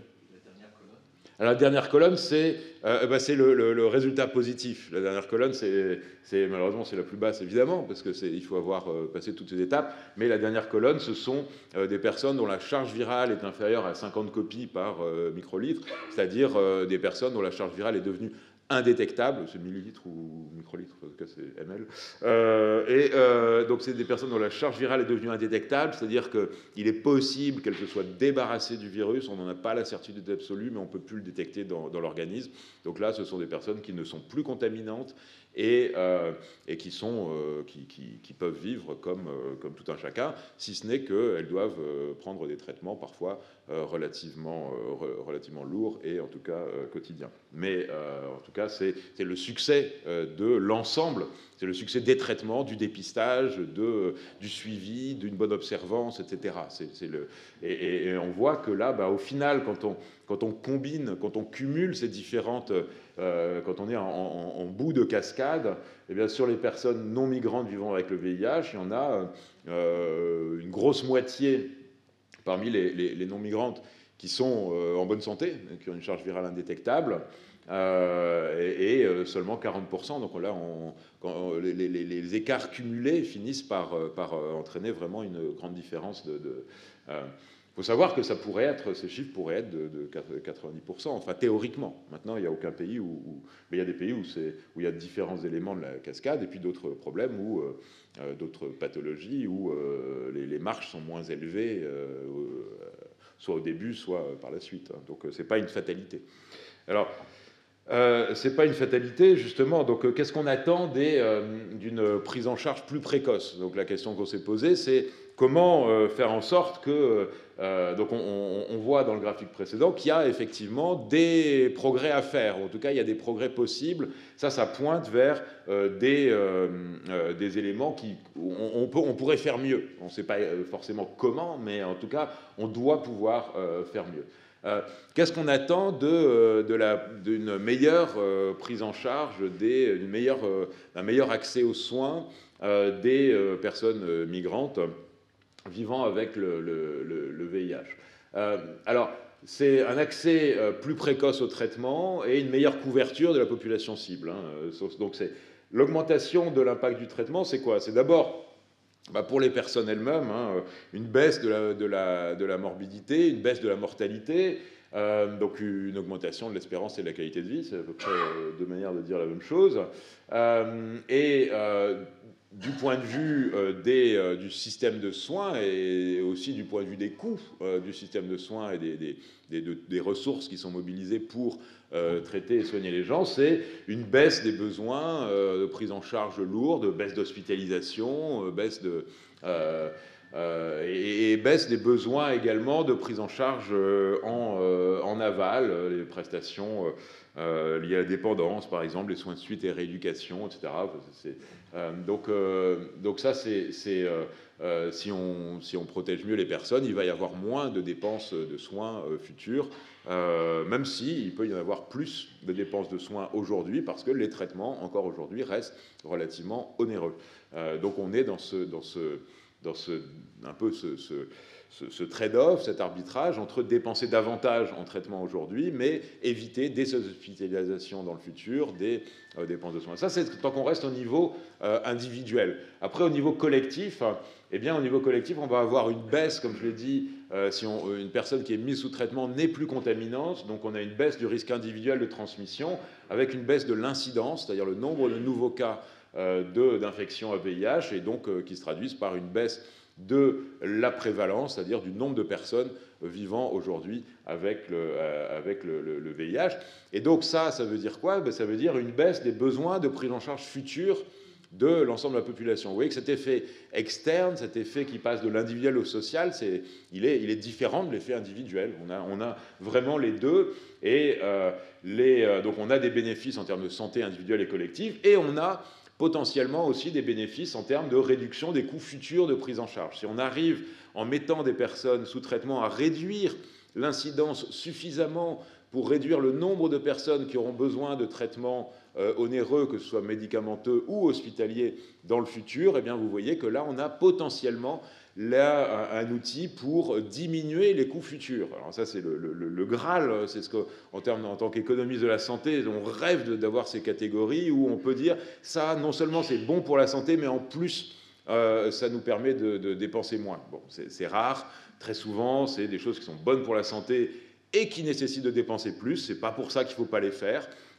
Mais on va avoir... Alors que si on est dans la situation où c'est bon pour la santé et bon pour l'économie, là, tout le monde est content et on se dit, mais pourquoi, diable, n'y a-t-on pas pensé plus tôt?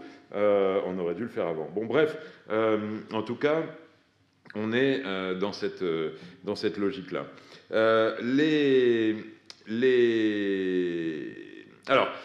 Donc on a conduit une analyse coût-bénéfice social, c'est ce qu'on a fait donc avec Marlène Guillon, qui était doctorante à l'époque, et Michel Sels, qui est un des rapporteurs du Conseil national du sida, et puis on a même réussi à publier cette étude l'an dernier.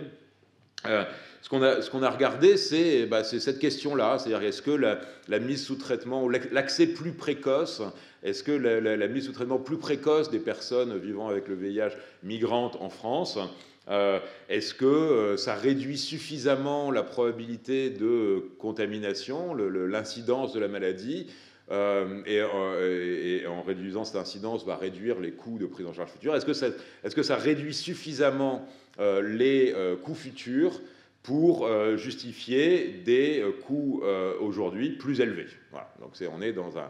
Et la réponse, alors il y a plein de paramètres, il y a plein de...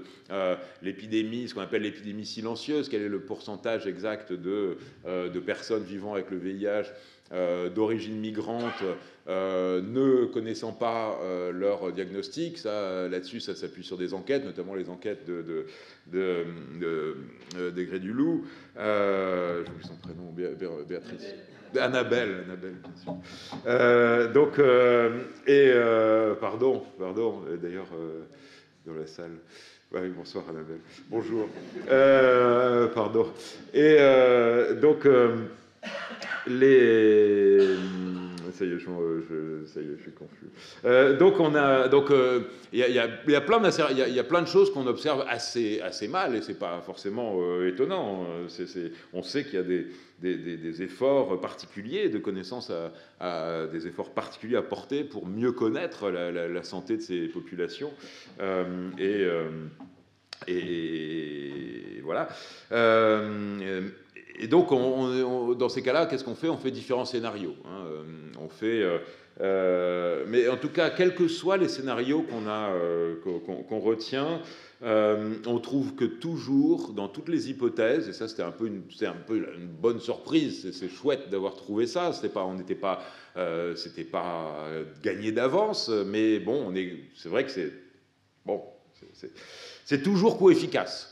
C'est-à-dire que avoir un accès plus précoce des personnes étrangères vivant avec le VIH, faire en sorte qu'elles ont un accès plus précoce au traitement, diminue suffisamment l'incidence pour diminuer les coûts futurs davantage que l'augmentation des coûts actuels liés à la prise en charge plus précoce. Donc les coûts actuels diminuent les coûts futurs. Et le gain net sur la vie entière, selon les hypothèses, alors ça varie beaucoup, ça varie de 32 000 euros à 200 000 euros par patient. Vous voyez que les gains peuvent être considérables sous des hypothèses très favorables. Ça dépend beaucoup évidemment de l'évolution des comportements. Est-ce que les gens mis sous traitement vont changer de comportement ou pas? Ça fait partie des choses sur lesquelles on doit faire forcément différents scénarios, différentes hypothèses. Et en tout cas, en termes de réduction d'incidence, on a des effets qui sont toujours positifs. Bon, mais ça on le savait, mais qui peuvent aussi varier assez fortement selon les hypothèses qu'on prend, entre 0,3 à 0,5 infections secondaires par patient traité. C'est quoi les infections secondaires? Vous voyez que c'est un paramètre clé en épidémiologie, puisque c'est le nombre de personnes qu'une personne contaminée va contaminer à son tour. Donc vous voyez que si ce nombre est supérieur à 1, on est dans une dynamique épidémique, c'est la grippe en ce moment, chaque personne porteuse de la grippe va contaminer plus d'une personne, donc là, ça se diffuse. Si on est à moins de 1, eh bien, la maladie va diminuer, on est dans une phase de récession. Si on est à 1, on est dans une phase endémique où globalement, chaque personne est contaminée, et puis elle va être remplacée par une autre personne contaminée, mais pas plus ni moins. Donc c'est un paramètre clé. Si on est en dessous de 1, c'est on a un succès dans la lutte contre la diffusion de l'épidémie. C'est ce qu'on voit, mais non seulement on a ça, mais en plus c'est rentable économiquement. Je sais que c'est un gros mot dans le système de santé de parler de rentabilité, mais on peut quand même le dire. Alors, les autres arguments, c'est parfait, je termine. L'AME, c'est un dispositif important pour l'hôpital, mais ça, je peux pas terminer sans rappeler aussi ça. C'est un point qui est vraiment important. C'est-à-dire, c'est quoi? Donc, l'aide médicale d'État, c'est un dispositif qui va rembourser l'hôpital qui va prendre en charge une personne en situation administrative précaire, un étranger sans papier. Qu'est-ce qui se passe? Une personne a besoin de soins en France, elle va à l'hôpital, quelle que soit sa situation, elle sera prise en charge, elle sera traitée. Elle ne recevra peut-être pas les mêmes soins selon sa situation administrative, mais mais en tout cas, elle sera prise en charge. Et les soignants ne demandent pas les papiers lorsqu'une personne se présente aux urgences. Ils demandent évidemment, mais en tout cas, l'absence de papiers ne conduit jamais à un refus de soins, en tout cas en France. Donc ça veut dire que ces personnes sont soignées, vont être prises en charge. Maintenant, s'il n'y a pas de couverture sociale, si ces personnes sont sans couverture sociale, sans assurance sociale, ça va simplement intervenir comme perte de l'hôpital. Et dans son budget, ça va faire un déficit. Donc l'AME, c'est rien d'autre qu'un dispositif qui permet aux hôpitaux ensuite de dire, nous, on a soigné tant de personnes qui n'avaient pas d'accès, qui n'étaient pas couvertes par la Sécu ou par la CMU ou par ceci ou par cela, et qui vont se tourner vers le fonds AME pour avoir ces dépenses remboursées. En l'absence d'AME, c'est quoi? Est-ce que ça diminuerait l'ensemble des ressources qu'on consacre? Non, en tout cas pas pour les ressources hospitalières, parce que les hôpitaux continueront à soigner les personnes sans papier. Simplement, elles devront trouver d'autres dispositifs pour financer ce déficit. Et d'ailleurs, c'est une des choses qu'on voit aux États-Unis aussi, où là aussi, aux États-Unis, une personne qui n'a aucune assurance maladie, et Dieu sait s'il y en a, eh bien, si elle va aux urgences, si elle va à l'hôpital aux urgences, elle sera prise en charge, mais ensuite l'hôpital va chercher d'abord, va dépenser des ressources administratives considérables pour essayer de se faire rembourser les soins auprès de la personne qui souvent n'a pas la possibilité de le faire, et puis ensuite l'hôpital va devoir augmenter les factures sur les autres et sur les autres, sur les autres assurés, les autres assurances. Tout ça, ça entraîne des dépenses administratives considérables et en dehors de créer des difficultés d'accès aux soins pour les personnes elles-mêmes. Donc c'est un dispositif qui est important avant tout pour l'hôpital. Pour les personnes elles-mêmes, c'est un dispositif qui permet d'avoir accès non seulement aux soins d'urgence à l'hôpital, mais également d'avoir une certaine prise en charge en ville. Et donc ça, c'est aussi mieux en termes de prise en charge et parfois souvent en termes de coûts. Mais c'est un dispositif qui est complexe. L'AME, c'est un dispositif qui est complexe, avec des coûts administratifs qui sont assez élevés aussi, avec, comme on l'a dit, des ruptures de droits, de prise en charge lors des évolutions de la situation administrative, et qui entraînent, ces ruptures de droits peuvent entraîner des difficultés d'accès aux soins, des accès trop tardifs aux soins, et puis aussi avec une problématique qui est je me réjouis que ce soit une problématique qui émerge de plus en plus dans les discussions politiques, la problématique du non-recours, c'est-à-dire qu'on a beaucoup de personnes qui ont des droits sociaux et qui n'y ont pas recours pour des tas de raisons qui n'y font pas recours. C'est un peu le pendant de la fraude. Pendant longtemps, on parlait que de la fraude, c'est-à-dire des gens qui n'ont pas le droit à une aide sociale, mais qui arrivent à y avoir accès quand même. Non, le non-recours, c'est l'inverse. C'est des gens qui ont le droit à un dispositif social et qui n'y ont pas accès. Je me réjouis que ce sujet du non-recours ait été porté par le président de la République lors du lancement du plan pauvreté. Mais ça, c'est une petite parenthèse. Mais c'est important.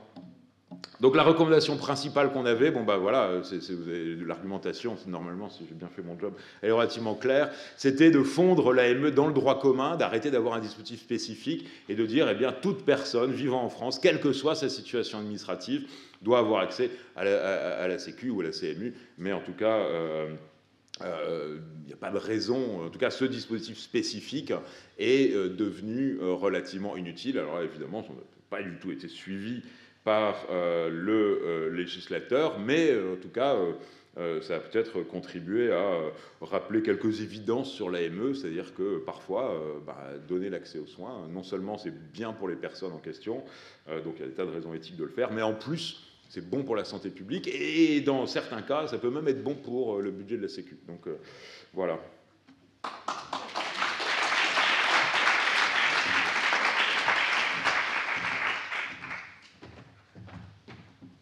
Merci Pierre-Yves. Alors j'invite les orateurs à s'asseoir. On a demandé à ce qu'une quatrième chaise soit installée. Ça va venir, donc on va faire la discussion. Je voulais simplement commenter rapidement une question de vocabulaire. Allez-y, vous pouvez vous asseoir. Cynisme, c'est peut-être pas le bon mot, parce qu'après tout, ce que tu fais, c'est simplement de l'utilitarisme. Enfin, c'est une vision utilitariste, mais utilitariste au sens où on parle de l'utilitarisme en éthique, c'est-à-dire Jeremy Bentham, au début du XIXe siècle, avait déjà théorisé le fait que, évidemment, un objectif éthique, c'était augmenter le maximum de bien-être, avoir le maximum de bien-être pour le maximum de personnes. Enfin, c'était avec évidemment l'idée qu'il ne faut pas non plus au passage sacrifier les gens pour arriver à ce résultat. Et au fond, voilà, c'est un peu... Dans les façons, j'avais un problème de vocabulaire pour Myriam, tu as évoqué la censure de l'information. Alors ça n'a rien à voir avec le journalisme, c'est au sens anglais de censorship, c'est la troncature des données. Oui, la vie s'écoule, et à un moment, ça s'interrompt parce que les gens repartent. Et donc, c'est ce qu'on appelle un effet de troncature, le troncature à droite. Et c'est l'information que le chercheur a sur ce qui se passe après le départ à l'étranger. Donc, vous voyez à quel point les questions de vocabulaire sont sensibles. Alors, écoutez, vous êtes invité à prendre la parole. Et donc, je vois une première prise de parole à droite et puis il y en a une autre également à gauche.